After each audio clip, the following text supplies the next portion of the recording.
Hello friends, welcome back to our channel Sophie Chat. இன்னைக்கு நம்ம சேனல்ல என்ன வீடியோ பார்க்க போறோம்னா நம்ம 100 days weight loss challenge போட்டுட்டு இருக்கோம் இல்லீங்களா, அதோட டே நம்பர் 27th and 28 தாங்க இன்னைக்கு நம்ம பார்க்க போறோம். வாங்க வீடியோக்குள்ள போலாம். எப்பவும் போல காலையில 11 மணிக்கு என்னோட ஃபீடிங் விண்டோவை நான் ஸ்டார்ட் பண்ணிட்டேங்க.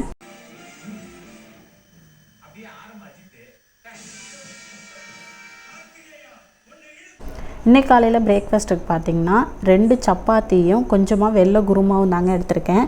இது வந்து எந்த வெஜிடபிளுமே போடலை, வெறும் தக்காளி மட்டும் போட்டு இந்த குருமா பண்ணியிருக்கேங்க. அதுக்கப்புறம் ஒரு 2.25 போல் லஞ்ச் எடுத்துக்கிட்டேங்க.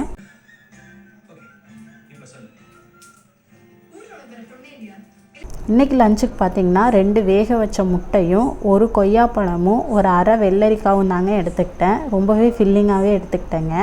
செகண்ட் 3 4 5 6 7 8 9 10. அதுக்கப்புறம் ஈவினிங் ஸ்நாக்ஸ் எடுத்துக்கிட்டேங்க. இன்றைக்கி ஈவினிங் ஸ்நாக்ஸுக்கு பார்த்திங்கன்னா வேக வச்ச வேர்க்கடலையும் அது கூட 2 சக்கரவள்ளி கிழங்கு எடுத்துக்கிட்டேங்க. இது 2ல் ஒன்று எனக்கு ஒன்று பாப்பாவுக்கு எப்பவும் போல் நாங்கள் 2 பேரும் ஷேர் பண்ணி சாப்பிட்டுக்கிட்டோங்க. அதுக்கப்புறம் நைட்டு வந்து நான் ப்ரெட் ஆம்லேட் வந்து பண்ணி எடுத்துக்கிட்டேங்க. பட் நான் அதை வீடியோ எடுத்தேன், எப்படி மிஸ் ஆனிச்சுன்னு தெரியலங்க. அந்த வீடியோ வந்து டெலீட் ஆகிடுச்சு தெரியல, அதனால் இதில் நான் இன்க்ளூட் பண்ணல. இது அடுத்த நாள் காலையில், அதாவது 28வது நாள் எப்போவும் போல் காலையில் 11 மணிக்கு என்னோடய ஃபீடிங் விண்டோவை நான் ஸ்டார்ட் பண்ணிட்டேங்க.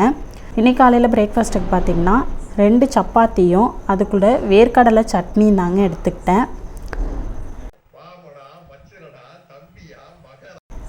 அதுக்கப்புறம் இன்றைக்கி லஞ்சு வந்து 3 மணிக்கு எடுத்துக்கிட்டேங்க.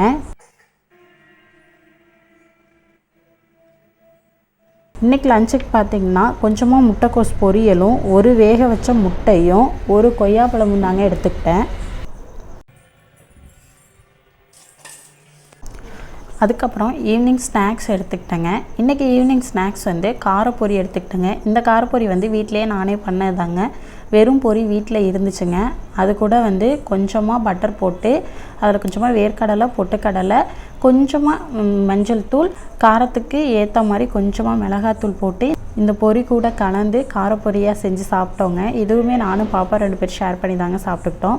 டயட் இருக்கும் போது பொரி சாப்பிட்லாமா, இதுவும் வந்து கார்போஹைட்ரேட் தானே அப்படின்னு சொல்லி சில பேர் யோசிப்பீங்க. நம்ம வந்து மற்ற ஃபுட்டெல்லாம் எப்படி எடுக்கிறோம் அப்படின்றத பார்த்துக்கிட்டு நம்ம பொரி சாப்பிட்டுக்கலாங்க. நான் இந்த டேயில் வந்து அதிகமாக கார்ப் சாப்பிடல, அதுக்காக தாங்க பொரி நான் வந்து எடுத்துக்கிட்டேன். அதுக்கப்புறம் நைட்டு டின்னருக்கு பார்த்தீங்கன்னா பெருசாக பசி எதுவும் இல்லைங்க, சமைச்சு சாப்பிட்றதுக்கு மூடு இல்லைங்க. அதனால் நான் ஃப்ரூட்ஸே சாப்பிட்டுக்கிட்டேன். ஃப்ரூட்ஸுக்கு பார்த்திங்கன்னா ஒரு 4 ஸ்லைஸில் அன்னாசி பழம் எடுத்துக்கிட்டேங்க, ஒரு ஆப்பிள் எடுத்துக்கிட்டேங்க, ஒரு வெள்ளரிக்காய் எடுத்துக்கிட்டேங்க. இது தேவையான அளவு கொஞ்சமாக உப்பும் காரமும் சேர்த்து சாப்பிட்டுக்கிட்டேங்க. அவ்வளோதான் ஃப்ரெண்ட்ஸ், இதெல்லாம் தாங்க நான் இந்த 2 நாளில் எடுத்துக்கிட்ட ஃபுட்டு. அவ்வளோதான் ஃப்ரெண்ட்ஸ், இந்த வீடியோவை இதோடு நான் முடிச்சுக்கிறேன். இந்த வீடியோ உங்களுக்கு பிடிச்சிருக்கும்னு நம்புகிறேன். பிடிச்சிருந்தா ஒரு லைக் பண்ணிடுங்க. நாளைக்கு நான் என்ன மாதிரியான ஃபுட்டெல்லாம் சாப்பிட்றேன்னு அடுத்த நாள் வீடியோவில் பார்க்கலாம். அது வரைக்கும் டாட்டா பாய்.